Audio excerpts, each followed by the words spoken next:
क्या आपने सोचा है कि दुनिया में आसानी से प्रदान कर सकने वाली तकनीकी सुविधा के बावजूद बौद्ध भिक्षु कैसे अपनी मन्नतें पूरी करते हैं? जैसे कोई व्यक्ति जिसके पास शहर में आराम से रहने का विकल्प है, वह मठों में रहना और सिर्फ ध्यान करना पसंद कैसे कर सकता है? इसका उत्तर उन लोगों से मिलना चाहिए जो बुद्ध के नियमों और शिक्षाओं का पालन करते हैं।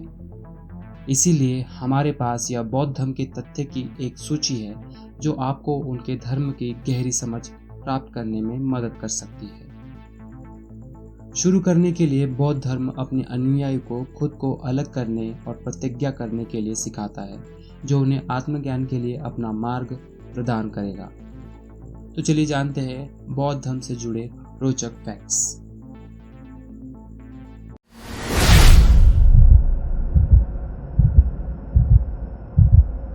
अधिकांश धर्मों के विपरीत जो पवित्र ग्रंथों को केंद्रित करता है, जैसे कि ईसाई धर्म और यहूदी धर्म के लिए बाइबल और इस्लाम के लिए कुरान, बौद्ध धर्म में ऐसा कोई एकल लेखन नहीं।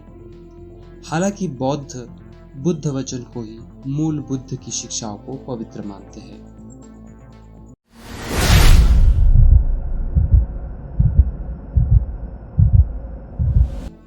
पहले के समय में बौद्ध गुफाओं में ध्यान और अनुष्ठान करते थे।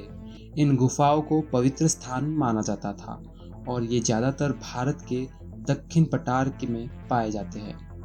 हालांकि भारत के मठ समय के साथ विकसित हुए, जिससे उन्हें एक मानक संरचना मिली और उन्हें विहार कहा गया।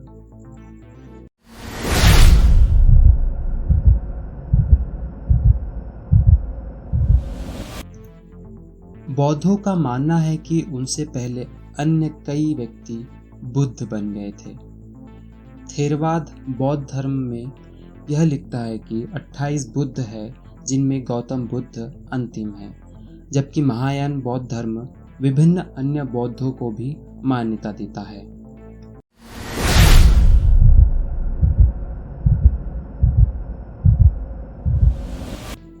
इससे पहले इसे पाली कैनन या त्रिपिटक के रूप में जाना जाता था।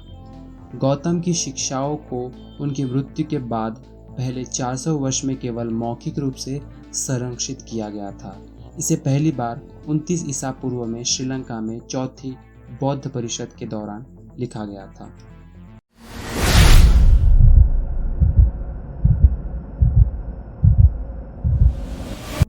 कहा जाता है कि राजकुमार का जन्म या तो 536 ईसा पूर्व या 480 ईसा पूर्व में हुआ था। उनके जीवन का विवरण पीढ़ी से पीढ़ी तक केवल मौखिक रूप से पारित किया गया था और यही कारण है कि उनके जन्म की तारीख के बारे में पूरी तरह से विश्वसनीय स्रोत नहीं है। हालांकि इतना तो तय है कि उनका जन्म नेपाल में हुआ था।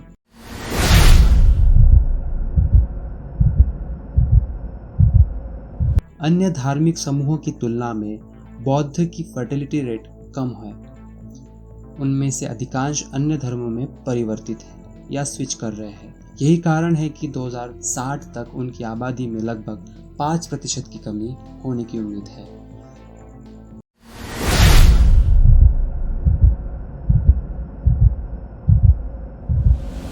हालांकि वे देश की आबादी का केवल 18% बनते हैं, शेष विश्व के अधिकांश बौद्ध पूर्वी और दक्षिण एशिया में रहते हैं, जिसमें 13% थाईलैंड में है, जहां 93% जनसंख्या बौद्ध है, और 9% जापान में है। एशिया के बाहर के देशों में विश्व के बौद्ध का केवल 1.4% ही निवास करता है। बौद्ध भारत में बोध गया को सबसे महत्वपूर्ण धार्मिक स्थल और तीर्थ स्थान के रूप में संदर्भित करते हैं। बुद्ध के अनुयायियों का मानना था कि यह स्थान बोधि वृक्ष का पालना है, जहां सिद्धार्थ गौतम ने निर्वाण प्राप्त किया और बुद्ध बने।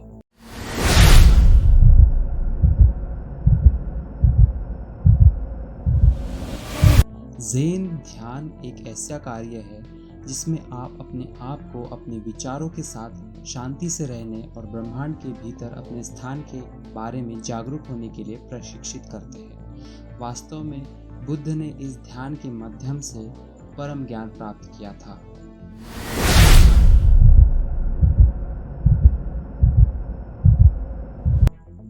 बाकेजा के कोरियाई साम्राज्य ने 538 ईसा या 552 ईसा में जापान में बौद्ध धर्म की शुरुआत की। उन्होंने पवित्र वस्तुएं भेजी जो जापान में बौद्ध धर्म में महत्वपूर्ण थी। इनमें बुद्ध की एक छवि, कई अनुष्ठान वस्तुएं, पवित्र ग्रंथ शामिल थे।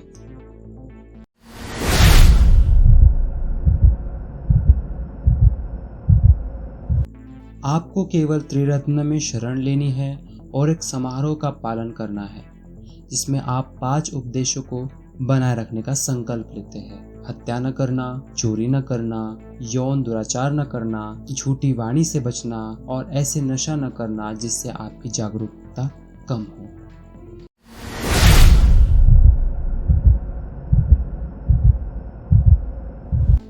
बौद्ध धर्म में कई स्वर्ग है, लेकिन सभी अभी भी संसार या भ्रम की वास्तविकता का हिस्सा है।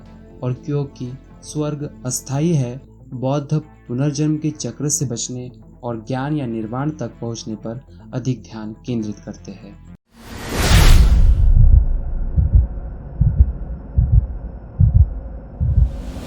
बौद्ध धर्म का मानना है कि मृत्यु से बचने वाले व्यक्ति का कोई स्थायी सार नहीं है, इसलिए यह विचार पुनर्जन्म के साथ संघर्ष करता है, क्योंकि मृत्यु के बाद आत्मा का दूसरे शरीर में स्थानांतरण होता है।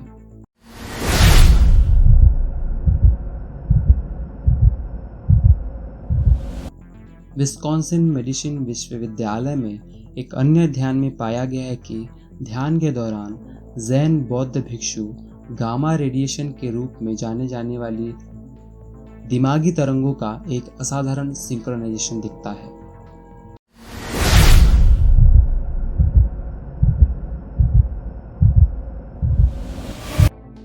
स्टीव जॉब्स ने 1974 में भारत की यात्रा की और जैन बौद्ध धर्म का अध्ययन किया। वह फोकस, सादगी और पुनर्ता पर जोर देते हैं, जिसे वह अपने एप्पल डिजाइन में लागू करने का प्रयास करते हैं।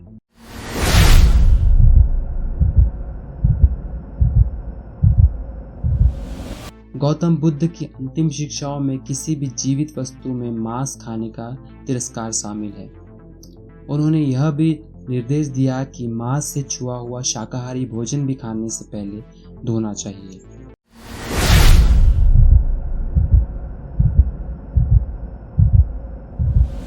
मठवासी संहिताओं में बुद्ध द्वारा स्थापित भिक्षुओं को जीवन यापन करने की अनुमति नहीं है।